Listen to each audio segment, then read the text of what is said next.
नमस्कार बंधुरा आशा करी सबाई खूब भालो आछो। शुभमिता ब्लगे सबाइके स्वागत जानाई। आज के तुम्हादेर साथे शेयर करब दुर्दान्त एक पेपर रेसिपि। पेपर এই রেসিপিটা তোমরা যদি একবার বানাও তাহলে আমি তোমাদের কথা দিলাম পেঁপে যারা একদমই খায় না তারাও কিন্তু পেঁপের এই রেসিপিটা চেটে পুটে খেয়ে নেবে। আর ভাত হোক বা রুটি পরোটা যে কোনো কিছুর সাথেই তৃপ্তি করে খাবে। তবে বন্ধুরা বাড়িতে অবশ্যই একবার হলেও এইভাবে স্বাস্থ্যকর পেঁপের রেসিপি বানিয়ে আমায় কমেন্ট করে জানাতে ভুলো না কিন্তু রেসিপিটা তোমাদের কেমন লাগলো। তাহলে চলো বন্ধুরা রেসিপিটা দেখে নেওয়া যাক। রেসিপিটা কেউ স্কিপ করো না, স্কিপ করলে আমি কি পদ্ধতিতে রেসিপিটা বানালাম বা কী মশলার অ্যাড করলাম সেটা তোমরা মিস করে যাবে, তখন হয়তো রেসিপিটা খেতে এতটা ভালো হবে না।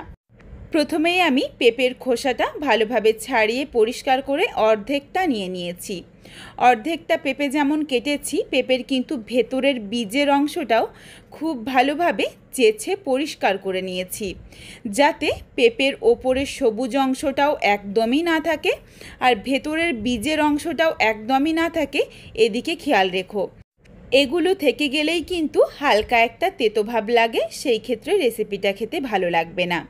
পেঁপেটা একটু সরু সরু করে কেটে নিয়েছিলাম, এরপর পাতলা করে কেটে নিচ্ছি। এরপর দেখো এদিকে আমি কিছুটা মুসুর ডাল নিয়ে নিয়েছি।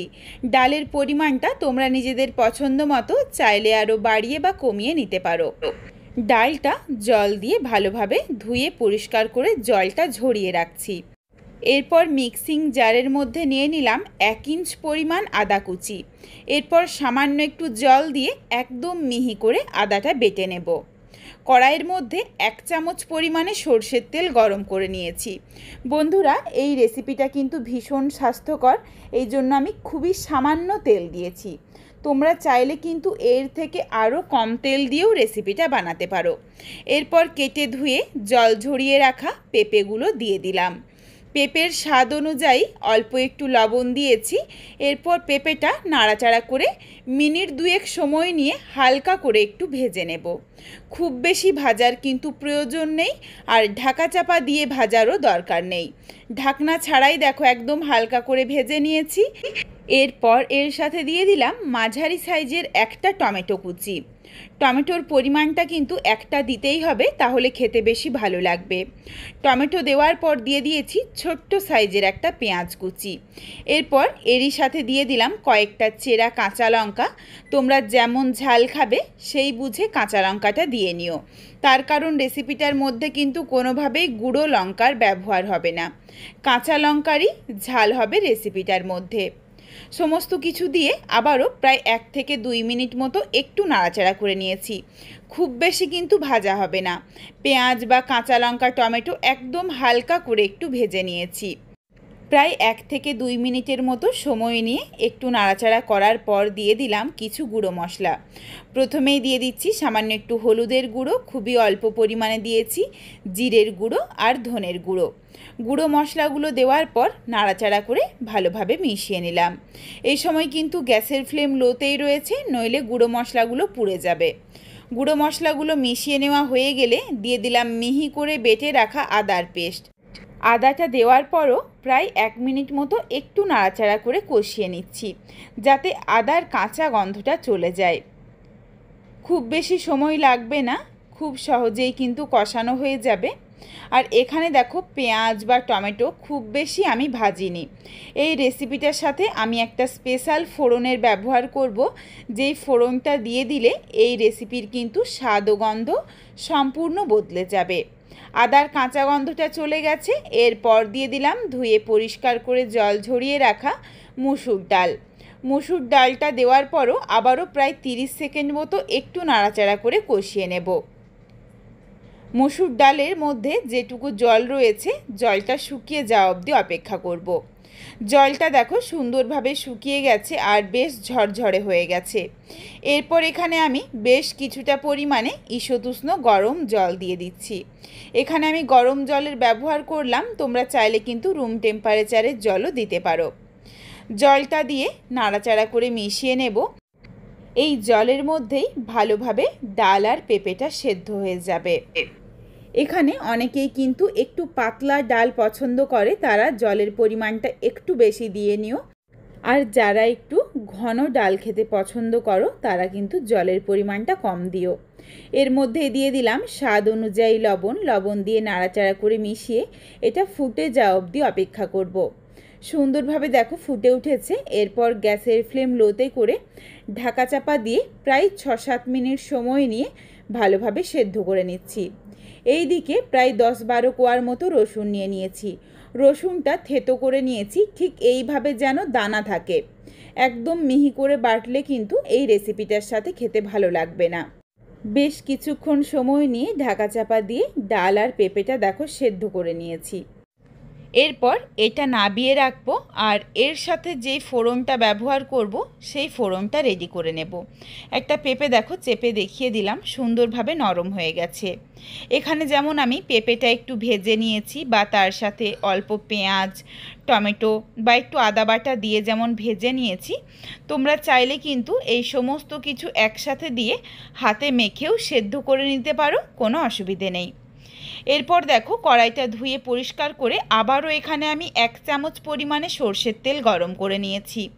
তেলের কাঁচা গন্ধটা চলে গেছে। এরপর দিয়ে দিলাম তেজপাতা, ফাটিয়ে নেওয়া শুকনো লঙ্কা, 1 চিমটি পরিমাণে 5 ফোড়ন, সামান্য একটু রাঁধুনি ফোড়ন। এখানে আমি আমার পছন্দ মতো ফোড়নের ব্যবহার করেছি। আমার মনে হয়েছে এই রেসিপিটার সাথে রাঁধুনি আর 5 ফোড়নের গন্ধটা বেশ ভালো যাবে। তোমরা চাইলে গোটা জিরেও দিতে পারো, কোনো অসুবিধে নেই। নাড়াচাড়া করে ফোড়নটা ভেজে নিয়েছি। এরপর এর সাথে দিয়ে দিলাম মাঝারি সাইজের একটা পেঁয়াজ কুচি। এই পেঁয়াজটা দেখো একটু মোটা মোটা স্লাইস করে কেটেছি। আর যেই পেঁয়াজটা ডালের সাথে দিয়ে সেদ্ধ করেছিলাম সেটা কিন্তু একদম ছোট ছোট করে কুচি করে নিয়েছিলাম, যাতে ডাল সেদ্ধর সময় খুব ভালোভাবে পেঁয়াজটা গলে ডাল বা পেঁপের সাথে মিশে যায়। এই দিকের পেঁয়াজটা দেখো নাড়াচাড়া করে ঠিক বেরেস্তার মতো করে একটু ভেজে নেব, যাতে একটু লাল লাল করে ভাজা হয়। আর অল্প তেল দেওয়ার জন্য কড়াইয়ের চারিদিকে ছড়িয়ে ছড়িয়ে ভেজে নিয়েছি। পেঁয়াজের মধ্যে দেখো সুন্দর একটা লালচে রং ধরে গেছে। এরপর কড়াইয়েরই একটু সাইড করে দিলাম। সাইড করে দিতেই দেখো তলাতে বেশ কিছুটা তেল বেরিয়ে এসেছে। যেটুকু তেল বেরিয়েছে তার মধ্যে দিয়ে দিলাম থেতো করে নেওয়া রসুন। এরপর রসুনটা দিয়ে নাড়াচাড়া করে হালকা করে রসুনটা ভেজে নেব। রসুনের থেকে যখন সুন্দর একটা গন্ধ আসবে, এরপর এই পেঁয়াজ আর রসুনটাকে একসাথে মিশিয়ে দেব। খুব সুন্দর একটা গন্ধ এসেছে ফোড়নের থেকে। এরপর দেখো এই পেঁয়াজের সাথে রসুনটাও ভালোভাবে মিশিয়ে নিলাম। এরপর সেদ্ধ করে নেওয়া ডাল আর পেঁপেটা দিয়ে দিচ্ছি। এরপর 1 ফুট ফুটে যাওয়া অবধি অপেক্ষা করব। আর কিন্তু খুব বেশিক্ষণ রান্নাটা হবে না, রান্নাটা হয়ে এসেছে। কারণ খুব বেশি যদি ফোটানো হয় তখনও কিন্তু ফোড়নের এই সুন্দর গন্ধটা নষ্ট হয়ে যাবে। ডালের মধ্যে 1/2 চামচ পরিমাণে চিনি দিয়ে দিয়েছি টেস্টটা ব্যালেন্স হওয়ার জন্য, কারণ এখানে পেঁপের ব্যবহার হয়েছে বা টমেটোর ব্যবহার রয়েছে, তাহলে কিন্তু খেতে বেশি ভালো লাগবে। তবে অনেকেই চিনিটা খেতে পছন্দ করো না। যারা চিনি খেতে পছন্দ করো না তারা চাইলে চিনিটা বাদ দিয়েও রেসিপিটা বানাতে পারো। খুব ভালোভাবে মিশিয়ে নিয়েছি। এরপর এখানে স্বাদ অনুযায়ী আবারও অল্প একটু লবণ অ্যাড করলাম। নাড়াচাড়া করে মিশিয়ে নিলাম। সুন্দরভাবে দেখো টকবক করে ফুটে উঠেছে। এরপর গ্যাসের ফ্লেমটা অফ করে রেসিপিটা নামিয়ে নিচ্ছি। তোমাদের আমি আবারও বলছি, ফোড়ন দেওয়ার পর কিন্তু আর বেশি ফোটাবে না, শুধুমাত্র 1 ফুট ফুটে উঠলেই নামিয়ে নেবে। এরপর ঢাকনা দিয়ে ঢেকে রাখবো প্রায় 5 মিনিটের জন্য স্ট্যান্ডিং টাইমে, যাতে এই ফোড়নের গন্ধটা ভালোভাবে রান্নাটার সাথে মিশে যায়। বন্ধুরা, তোমরা তো পেঁপের অনেক ধরনের রেসিপি খেয়েছো, বা পেঁপে অনেকে একদমই খেতে চায় না। তোমাদের কাছে আমার অনুরোধ রইল, বাড়িতে অবশ্যই একবার হলেও এইভাবে পেঁপে রান্না করে আমায় কমেন্ট করে জানাতে ভুলো না কিন্তু রেসিপিটা তোমাদের কেমন লেগেছে। রেসিপিটা তোমাদের যদি ভালো লাগে তাহলে লাইক করো, শেয়ার করে বন্ধুদের দেখার সুযোগ করে দিও। তোমরা যদি আরও এই রকম নিত্য নতুন ঘরোয়া রেসিপি দেখতে চাও তাহলে অবশ্যই আমার চ্যানেলটিকে সাবস্ক্রাইব করে পাশে থাকা বেলটি অন করে অল নোটিফিকেশান অন করে দিও, যাতে আমার প্রত্যেকটা রেসিপির নোটিফিকেশান সবার প্রথমে তোমাদের কাছে পৌঁছে যায়। আর অবশ্যই আমার চ্যানেলটিকে হাইপ করে দিও যাতে আমি আরও এগিয়ে যেতে পারি। আবারও খুব শীঘ্রই হাজির হচ্ছি নতুন কোনো এক রেসিপি নিয়ে। পরবর্তী রেসিপি দেখার আমন্ত্রণ রইল।